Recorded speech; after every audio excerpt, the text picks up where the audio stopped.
Graça e paz, amados, tudo bem? Hoje a nossa aula está sendo por gravação, porque nós tivemos aqui um problema técnico, a internet caiu e nós já vimos quando chegamos aqui no espaço, e para não deixar sem aula, nós estamos gravando, e nós gravamos, né? E agora estamos reproduzindo, tá bom?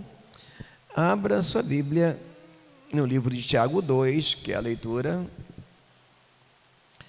E nós estamos falando agora com esse tema, obra e fé.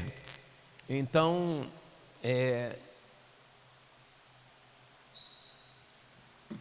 o que acontece? É um tema que nós já começamos na semana passada, nós falamos o que não é obra, também. E agora nós iremos falar sobre as obras da fé e mostrar como fé e obras caminham lado a lado e não tem jeito. É bom que você que porventura entrou nesse vídeo agora, você assistisse às aulas passadas, para que você tenha certeza do que eu não esteja falando, que a salvação é pelas obras, porque é o que dá a entender. Um dos motivos que algumas pessoas fogem desse texto é por não entenderem, certo? E eu começo falando sobre a importância de se entender o quanto é enfatizado aqui nesse texto, que assim como o Espírito está morto, a fé sem as obras é morta. E como o nosso tema base é justificação, aqui no versículo 24 diz: vede então que o homem é justificado pelas obras e não somente pela fé. É bastante um pouco difícil de se olhar quando não entendemos, que dá uma impressão que alguém que está se dizendo que nós somos justificados pelas obras que nós fazemos. Só que uma coisa é olhar à distância, outra coisa é você se aproximar do texto e entender. E se você me perguntar, alguém me perguntasse qual o maior erro de muitos teólogos quando querem entender um texto, eu diria justamente sobre a pregação expositiva, porque há um equívoco muito grande quando se fala de expor um texto. Então, quem compreende a exposição de um texto para alguns, equivocadamente, é o versículo, o capítulo e o livro. Só que, na verdade, a Bíblia é o único livro totalmente conectado, escrito por vários escritores em várias eras e em várias épocas, e mesmo assim ele se conecta. Então é o texto, o contexto, pode ter o contexto histórico, um dicionário, mas uma coisa que não pode faltar em nenhuma exposição é o que se chama com contexto holístico ou contexto abrangente. O que quer dizer contexto abrangente? Compreende que a parte não pode divergir do todo. É entender que um capítulo em um livro, ele se conecta com toda a Bíblia, trazendo um entendimento amplo. Então, todas as vezes que falta um entendimento em um capítulo, ou um versículo, ou um tema, é porque alguém não usou o contexto holístico. Ele não conectou o tema com o restante da Bíblia. Daí é que saíram inúmeros equívocos e até heresias, né, irmãos? Infelizmente. Mas vamos lá. Observe que o que nós falamos na semana passada, que o fruto, que a obra da fé é, na verdade, o fruto do Espírito. Observe esse versículo. Tiago 1, 3. Sabendo que a prova da vossa fé obra a paciência. E o que é a paciência? Gálatas 5:22. Mas o fruto do Espírito é amor, alegria, paz, paciência. Está vendo como a Bíblia se conecta? Ela se explica e não diverge. 2 Tessalonicenses 1:11. Pelo que também rogamos sempre por vós, para que o nosso Deus vos faça digno da sua vocação e cumpra todo o desejo da sua bondade e a obra da vossa fé. Esse versículo aqui, irmãos, talvez alguns teólogos quisessem até arrancá-lo da Bíblia, mas o detalhe é que Tiago, ele se conecta com toda a Bíblia. Então não foi possível não canonizar o livro de Tiago, não aceitá-lo, porque ele não diverge do restante da Bíblia.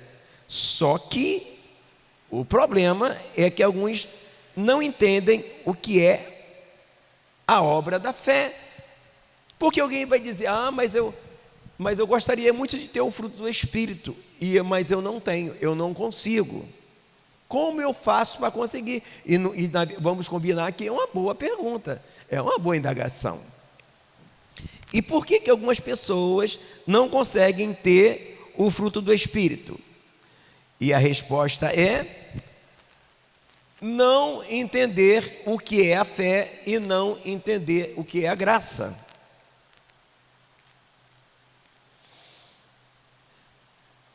As pessoas que não entendem o que é a fé, por exemplo, é como eu sempre digo, só há dois tipos de crente. Quando se fala de fé, há dois tipos de crente. Há o crente que entende o que é a fé e o que não entende o que é a fé. Há o que entende que a fé é relacional e o que não entende que a fé é relacional. O que entende que a fé é relacional, ele dá fruto, ele cresce e ele vai até o final. E o que não entende que a fé é relacional, ele entende a fé que Tiago fala, a fé dos demônios, que os demônios creem e até estremecem. Tem demônio que crê muito mais do que muito crente, porque às vezes alguns crentes fazem umas coisas que dão a impressão que eles não creem que Deus existe. Não é verdade? Vamos combinar? Claro que tem. Mas observe que os que não entendem que a fé é relacional, eles se dividem em dois grupos distintos: o que é sincero e o que é hipócrita. O que é sincero, quando ele vê que ele não consegue dar fruto, que ele não consegue viver uma vida no Evangelho, ele sai do reino, e alguns nunca mais voltam e não acreditam mais no Evangelho, porque não entendeu a fé. Mas há um outro grupo, que é o primeiro grupo, que é o hipócrita, que ele fica na igreja, vivendo uma vida dupla e aparentando ser o que ele não é. É claro, irmãos, que eu não digo que o cristão não vai falhar. É claro, irmãos, que dizer que ser cristão não é uma pessoa que não cometa falhas, mas não viver uma vida de pecado e achando que está tudo certo. Percebem? E quando nós entendemos o que é a fé, veja bem as próximas referências. Colossenses 1:29 diz, o segundo tópico, as obras da fé. Observe: e para isso também trabalho combatendo segundo a sua eficácia, que obra em mim poderosamente. Percebe a obra da fé? Não é uma obra que você faz de si mesmo, porque Jesus disse: sem mim nada podeis fazer. Então não há mérito em nós, mas nós podemos o que, igreja? O que a Bíblia diz? Não entristeçais o Espírito, não extingais o Espírito, porque o Espírito Santo não é como um demônio que obriga você a fazer as coisas que você não quer. Então, se você for lá no significado da palavra eficácia, que está em Colossenses 1:29, essa palavra eficácia significa energeia, de onde deriva a palavra energia. Qual é a energia que obra obrava em Paulo poderosamente, igreja? O Espírito Santo, que ele falou também, temos um tesouro em vasos de barro. Essa palavra eficácia também significa dínamos, de onde vem a palavra dinamite. Então, quando você quiser entender a obra da fé, é a obra do Espírito Santo agindo em nós. E isso muda tudo, porque isso tira de nós a ideia de nos acharmos melhores que alguém quando conseguimos fazer algo na obra. 2 de Coríntios 4:10, veja, as obras da fé, trazendo sempre por toda parte a mortificação do Senhor Jesus Cristo no nosso corpo, para que a vida de Jesus se manifeste também em nossos corpos. Percebe? A vida de Jesus, quando ela se manifesta em nossos corpos, está produzindo as obras da fé. Só que o problema, quando alguém fala a vida de Cristo se manifesta em nossos corpos, e se chama obra da fé, alguém equivocadamente vai achar que é expulsar demônio, curar enfermos, andar sobre as águas. Faz até parte, mas não é o principal. As obras da fé, a vida de Cristo se manifestando em nossos corpos mortais, que é a obra da fé, quer dizer amor, misericórdia. Cristo, mesmo sendo crucificado, ele disse: perdoa, porque não sabe o que fazem. Porque é a ausência de perdão que nos bloqueia das bênçãos de Deus. Filipenses 2:12, de sorte que meus amados, assim como sempre obedeceste, não só na minha presença, mas muito mais agora na minha ausência, assim também operai a vossa salvação com temor e tremor. É um perigo muito grande quando alguém acha que nós estamos no reino de uma forma totalmente robótica e não observamos o que a Bíblia fala sobre isso. Efésios 3:16, para que segundo as riquezas da sua glória vos conceda que sejais fortalecidos com poder pelo seu Espírito no homem interior. Porque o reino dos céus não vem com aparência exterior, o reino dos céus está dentro de nós e o trabalho acontece dentro de nós.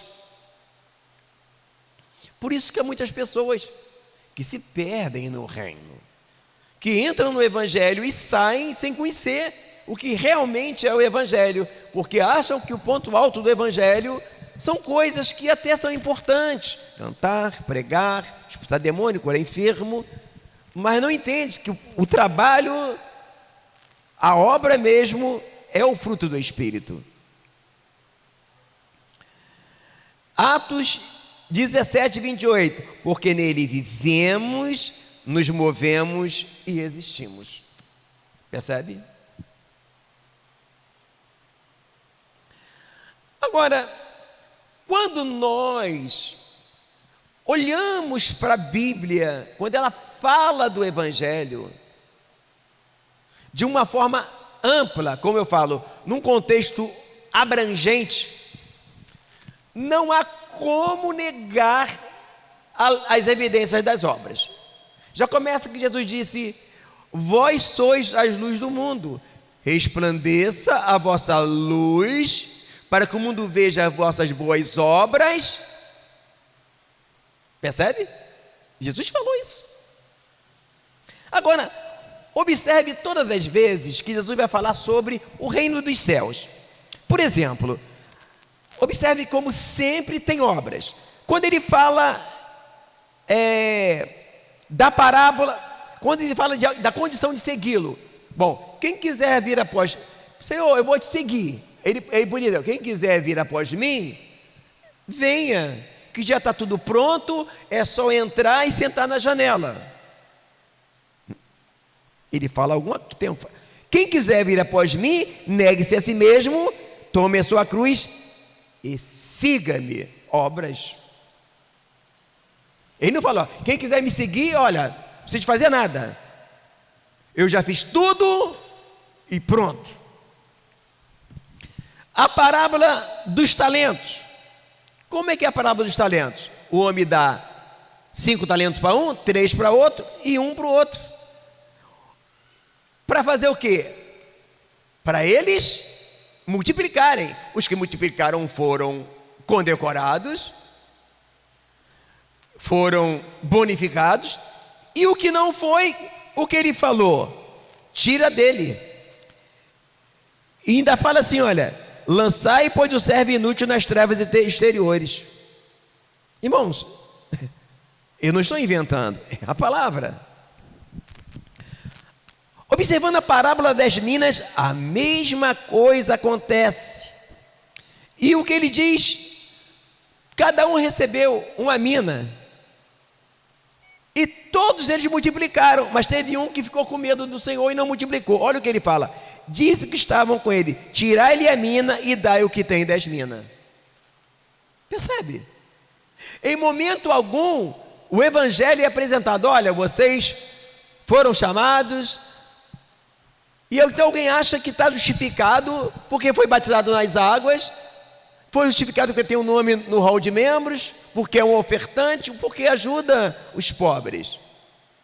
Mas aqui, claro, irmão, que isso tudo faz parte, é óbvio, não é verdade?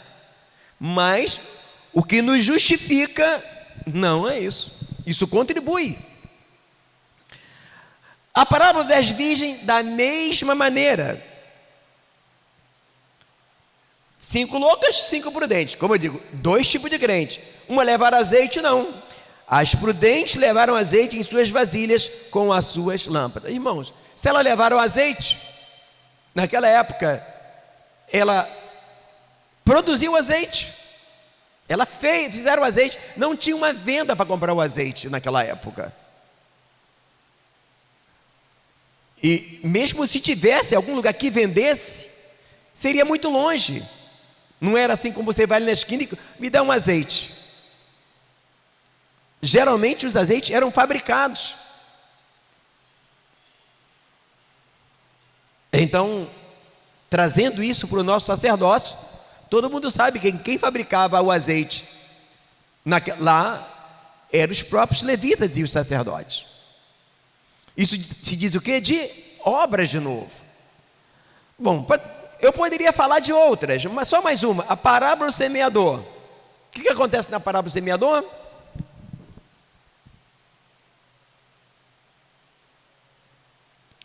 A mesma coisa.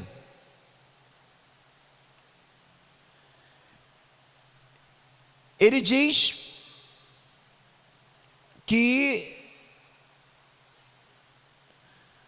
a semente caiu em várias terras, à beira do caminho, nos pedregais, nos espinhais, em boa terra. E é que tinha, em boa terra, é que foi louvada porque deu fruto. E Jesus mesmo disse: eu sou a videira, vós as varas. Toda vara que dá fruto, limpa para que dê mais fruto. E a que não dá fruto, tira. Então, amados, eu estou mostrando aqui para enfatizar essa ideia errada que algumas pessoas têm, que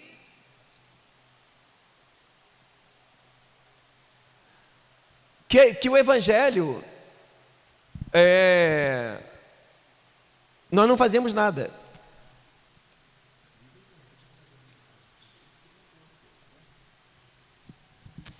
Então,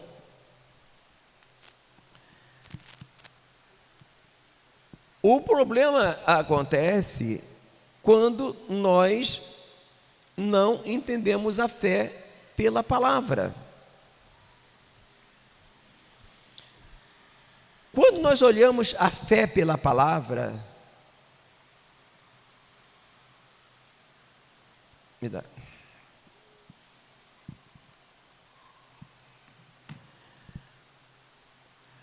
Quando nós olhamos a fé pela palavra,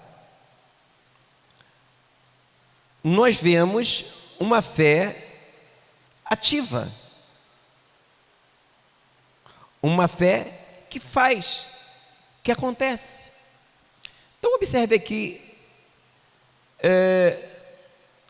que fala a obra da vossa fé. aqui no início das referências, olha que coisa interessante. 1 Coríntios 3:9, porque nós somos cooperadores de Deus, lavoura de Deus e edifício de Deus. Todas as vezes que Jesus, sendo o autor e o consumador da nossa fé, apresentou a fé, ele apresenta em algo que produz obras. Só que fala que nós somos cooperadores. Então veja bem,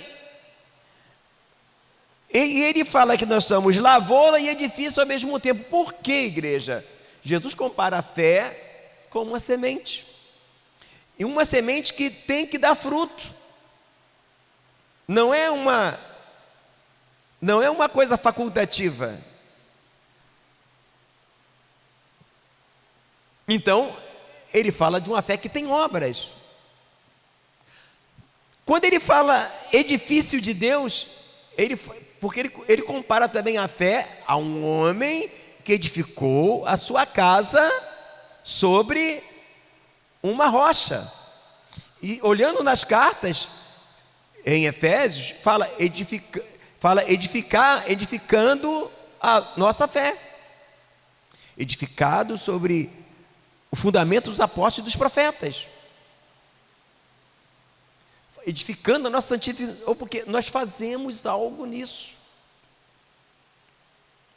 Mas a pergunta é, por que essa visão de fé, ela não é muito divulgada e nem aceita? Não sabe? Porque ela não tem paternidade. É igual o remédio natural, que não tem patente. Ou remédio barato, né? Como foi o caso da ivermectina, que não dava lucro. Muita gente disseram que não valia nada para o povo comprar o caro, porque os laboratórios ia ganhar muito pouco. Apesar que se comprou ivermectina carão na época da pandemia, não é verdade? A mesma coisa é isso. O povo gosta de uma visão teológica que tenha uma imagem, que tenha um nome. Jesus só não vale. A ausência de crente bereano. Quem pregou isso? Eu poderia citar autores para basear isso que está aqui, mas eu prefiro não. Se a Bíblia, se Jesus Cristo não for suficiente para você entender que a fé tem obras do que ele está dizendo, eu prefiro que você não acredite. Não é verdade? Porque as pessoas às vezes não querem aceitar a fé como Jesus ensinou, porque a fé como Jesus ensinou não tem graça. É melhor uma fé como um autor tal, o teólogo tal, porque aí a gente tem um nome, né? As pessoas gostam de nome, tem uma marca. As pessoas gostam de marca. Jesus só não é suficiente, precisamos de uma marca. Mas foi ele que falou. Foi Jesus que comparou a fé com várias coisas, e 5 delas as principais. Ele compara a fé com o casamento, ele compara a fé com um caminho, ele compara a fé com uma casa em construção, ele compara a fé com a semente humana e com a semente vegetal. Isso está espalhado na Bíblia, é um mapa da Bíblia.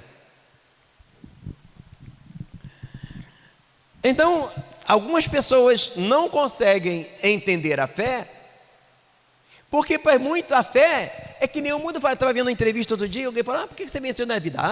É que eu sempre trabalhei muito, eu tenho muita fé. Então, tem pessoas que pensam que a fé que nós pregamos é a fé que o mundo fala. Não, irmão, eu tenho muita fé em Deus.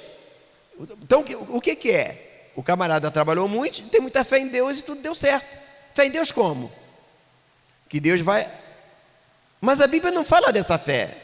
No livro de Gálatas fala que enquanto estávamos na lei, estávamos guardados para uma fé que havia de se manifestar. Que fé é esta? Uma fé relacional que não havia na velha aliança. Alguns só viveram essa fé, como Davi, como Abraão, mas a maioria não. A maioria nunca se preocupa. Aliás, quando Moisés sobe o monte e desce, veja que o povo fala: olha, fala você para nós, não fala Deus não, senão a gente vai morrer. Tinha um medo de Deus. Percebe? E uma das boas formas de se entender a obra da fé é justamente no que eu costumo chamar da constituição da lei do Espírito, ou da nova aliança. Está em Mateus 7. Vamos dar uma olhadinha. Abra Mateus 7, por favor.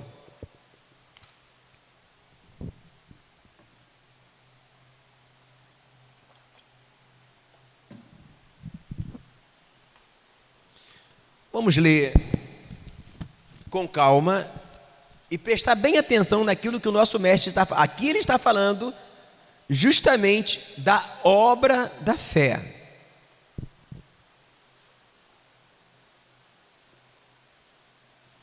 Preste bastante atenção.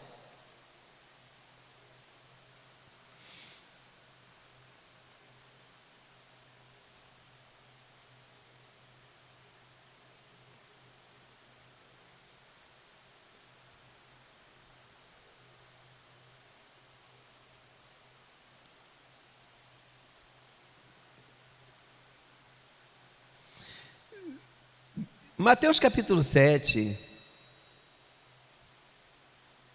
versículo 13, diz assim: Entrai pela porta estreita, porque larga é a porta, espaçoso é o caminho que conduz à perdição, e muitos são os que entram por ela, porque estreita é a porta e apertado é o caminho que leva à vida, e poucos há que a encontrem. Agora redobre sua atenção, acautelai-vos dos falsos profetas, que vêm até vós vestidos como ovelhas, mas aonde? Interiormente são lobos devoradores. Prestaram atenção? Interior. Agora olha o que diz: por seus frutos os conhecereis. Porventura colhem-se uva dos espinheiros ou figo dos abrolhos? Assim toda árvore boa produz bons frutos, e toda árvore má produz frutos maus. Não pode a árvore boa dar frutos maus, nem a árvore má dar frutos bons. Toda árvore que não dá bom fruto, corta-se e lança-se no fogo. Portanto, por seus frutos os conhecereis. Então, Jesus aqui enfatiza o fruto, falando de quê, igreja? Do fruto do Espírito. Como que você vai compreender isso? Veja, ele vai agora chancelar isso. Nem todo que me diz Senhor, Senhor entrará no reino dos céus, mas aquele que faz a vontade do meu Pai que está nos céus. Qual é a vontade de Deus, igreja? É a vontade de Deus, a nossa santificação. Não há como dar fruto sem santificação. 22. Muitos me dirão naquele dia: Senhor, Senhor, não profetizamos em teu nome? Em teu nome não expulsamos demônio? Em teu nome não fizemos muitas maravilhas? Então direi abertamente: nunca vos conheci, apartai-vos de mim, vós que praticais a iniquidade. Dá uma paradinha aqui. Perceberam? Ele fala de dar fruto, ele fala de profetizar, expulsar demônio e fazer muitas maravilhas. Então ele está dizendo claramente que o fruto não é isso. Percebe? Agora veja o que ele vai dizer: todo aquele que escuta as minhas palavras e as pratica, assemelhá-lo-ei a um homem prudente que edificou sua casa sobre uma rocha, e desceu a chuva, e correram os rios, e assopraram os ventos, combateram aquela casa, e não caiu, porque estava edificada sobre a rocha. Aquele que ouve as minhas palavras e as cumpre, compará-lo-ei a um homem insensato que edificou a sua casa sobre areia. Desceu a chuva, correram os rios, assopraram os ventos, combateram aquela casa, e caiu, e grande foi a sua queda. Então, o que ele quer dizer com ouvir e cumprir? Obras de novo, igreja. Não há como dissociar a obra de fé. Então, por isso o título dessa mensagem é Obra e Fé, porque poderia ser fé e obras. Mas por que obra e fé? Porque as duas têm relevância iguais. O único detalhe é que as pessoas acham que a obra seja algo que não é. A obra da fé é algo porque acontece de maneira conjunta, nós somos cooperadores de Deus. Ele diz: operai a vossa salvação. Ele disse: sem mim nada podemos fazer. Então, existem duas visões teológicas: o monergismo e o sinergismo. Então, o monergismo fala que só Deus faz tudo e a gente não faz nada. A gente aqui é o monergismo, diz que a salvação Ele fez tudo. Já o sinergismo fala que até para crer a gente faz alguma coisa. As duas estão equivocadas. Nós somos cooperadores de Deus. Então, como nós compreendemos, por exemplo, a salvação? Alguém conseguiu se salvar? Nunca, irmãos, nem haverá alguém que consiga se salvar. Agora, como acontece a salvação? Não há como entender a obra da salvação, que é pela fé, se não olharmos para o que o autor e o consumador da nossa fé, Jesus Cristo, ensinou. Ele comparou a fé com a semente. Ele disse: se a nossa fé fosse semelhante a um grão de mostarda, nós faríamos coisas. Por que um grão de mostarda? Quando você olha para um grão de mostarda, parece morto, não parece? Está ali um grão paradinho. Mas se você colocar ele na terra, e uma terra for boa, ele vai germinar. Então a palavra fala que antes de Cristo nós estávamos mortos em nossas paixões e concupiscências. Bom, Ele veio para que era seu, mas os seus não receberam. Mas a todos quanto o receberem, deu-lhes o poder de serem feitos filhos de Deus. Então a gente está lá morto. Alguém conseguia se salvar? Não. Ouviu a palavra? Aceitou? Se tornou uma videira com Cristo. Reviveu. É simples assim. A semente caiu na terra, a terra é o coração. Agora, olha a parábola do semeador. O que fala ali? A semente caiu numa terra que era à beira do caminho. Foi quem? Não buscou entender e morreu. Os escribas e fariseus, Jesus falou para os escribas e fariseus: para todos, o reino dos céus está dentro de vós, certo? Então, ele falou assim: o reino dos céus está dentro só dos 11, de Judas não. Falou isso? Falou de vós. E Jesus era sincero, hein? Se Jesus tivesse que falar: gente, o reino dos céus está em você, mas nele não. Agora, o que ele fez com aquela semente? Palavra do semeador, aquela à beira do caminho. O diabo foi e tirou porque não entendeu. Tem muito crente que ele não quer estudar a palavra. A gente bota a referência no grupo, eles não olham, eles não estudam, eles não entendem, não perguntam, tem vergonha de perguntar. Palavra, semente caiu à beira do caminho. Mas há um justo juiz assistindo tudo. A semente caiu no meio dos espinhos. É outra. Aceitou, mas quando veio a perseguição, desanimou. Então, o problema é que as pessoas querem entender a fé pela ótica do mundo ou de algum autor, não pela ótica que Jesus falou: se tiverdes fé semelhante a um grão de mostarda. Então, como acontece a salvação? Quando alguém crer e reage a isso. Simples assim. E ainda fala: aquele que põe a mão no arado não pode olhar para trás.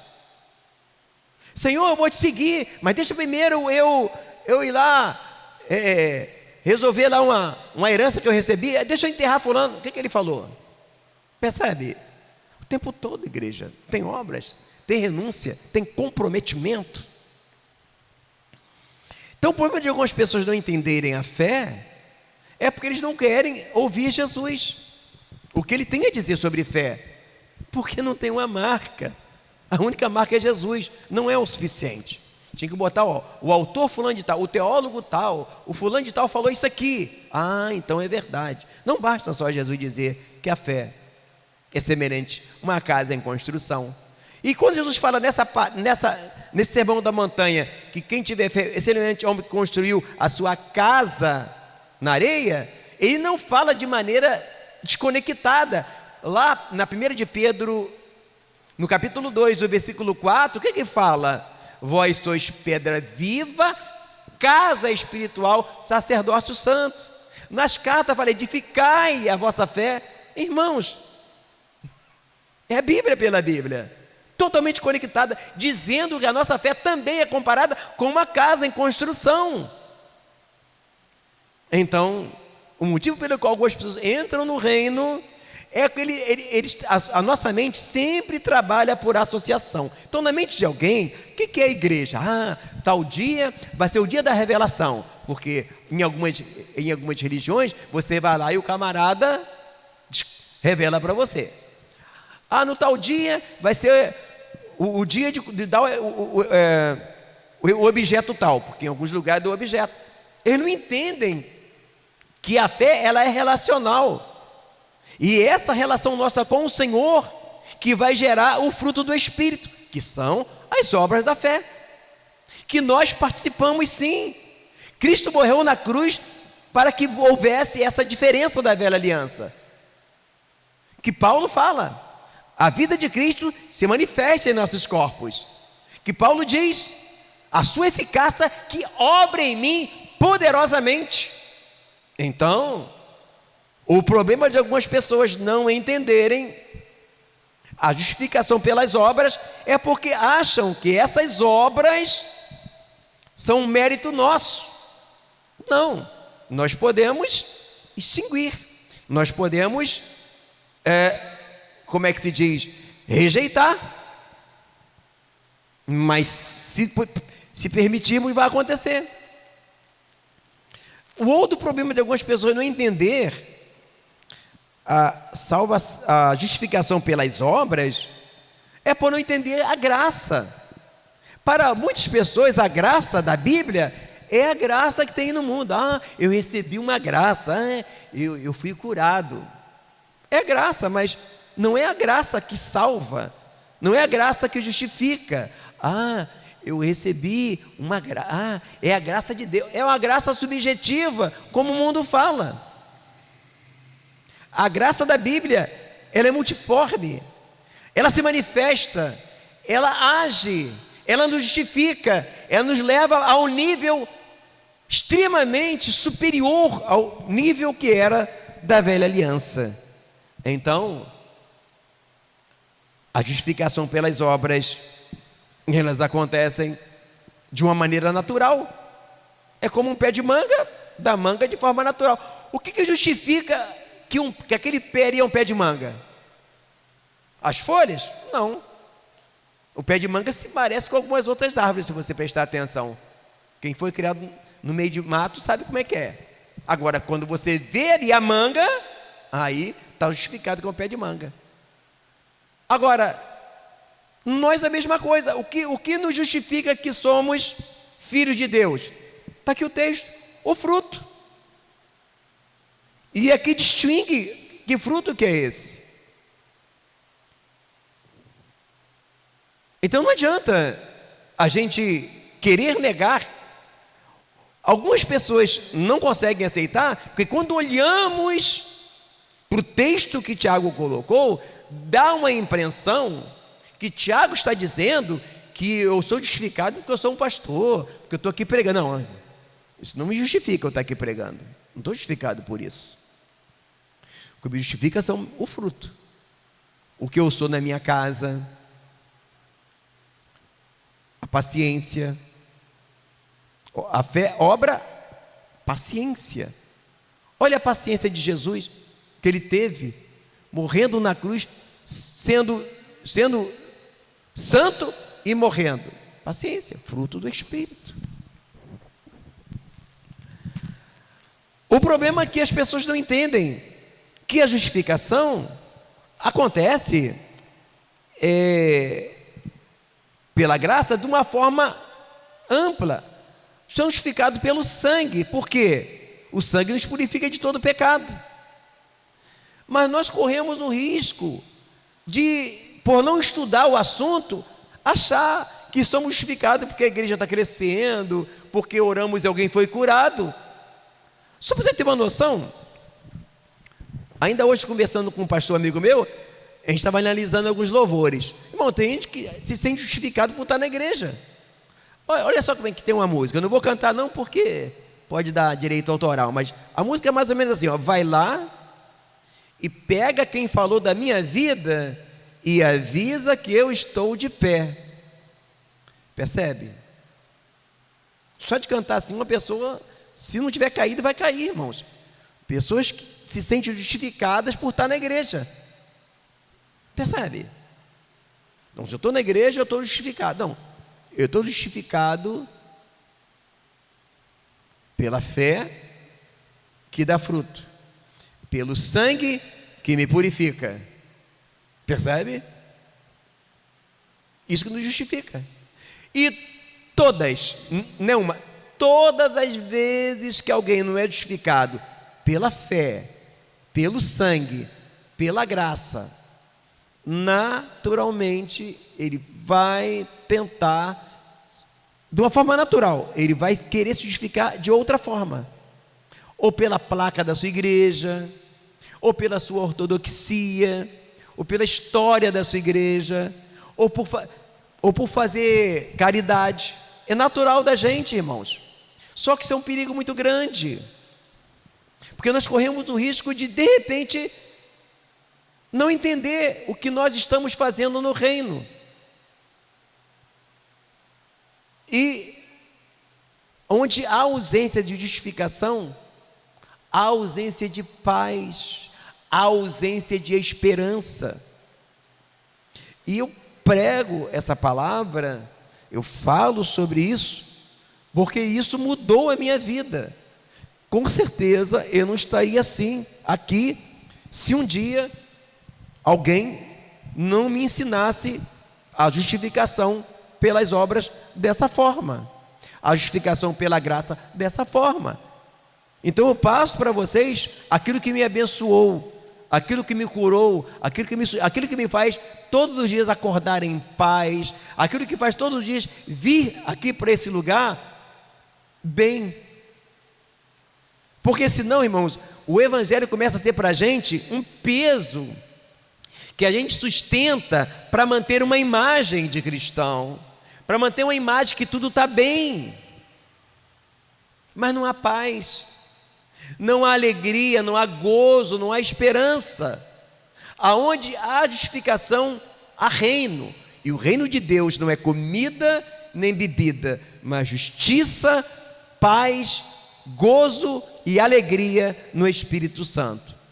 Então, amados, nessa noite, esta é a mensagem de Deus para nós.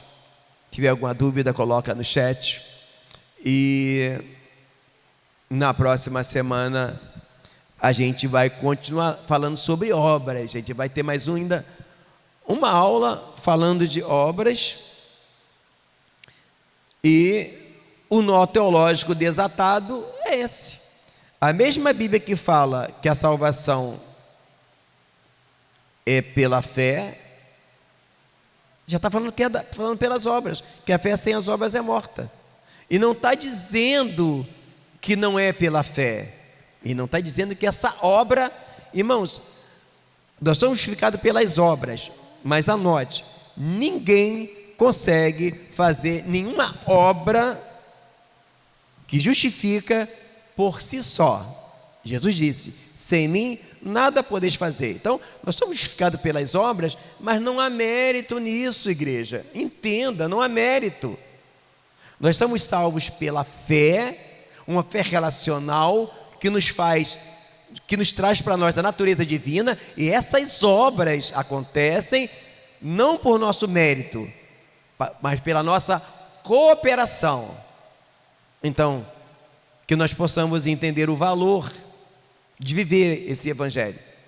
Esse evangelho que custou o derramamento do sangue do nosso Senhor Jesus Cristo, para que pudéssemos ser um com Ele, para que pudéssemos ser a nova criatura e viver sim em novidade de vida. Amém? Bom, vamos orar para terminar?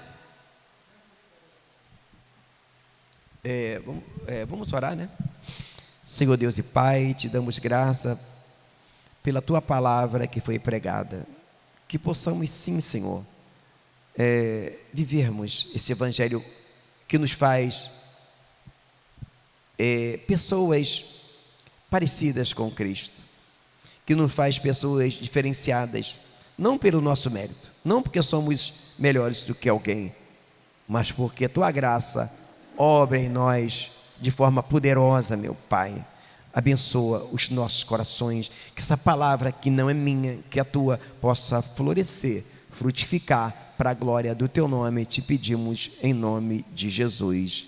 Amém. Amados, só uma nota: eu tenho tido dificuldade por esses dias de fazer algumas visitas que estavam programadas, mas é porque nesse período eu tenho dado um pouquinho enfermo, tá bom?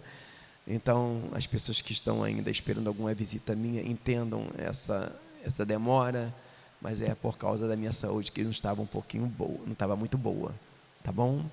Que a graça do nosso amado Senhor e Salvador Jesus Cristo, o amor de Deus e as consolações do Espírito Santo seja com todos os fiéis que aguardam a sua vinda.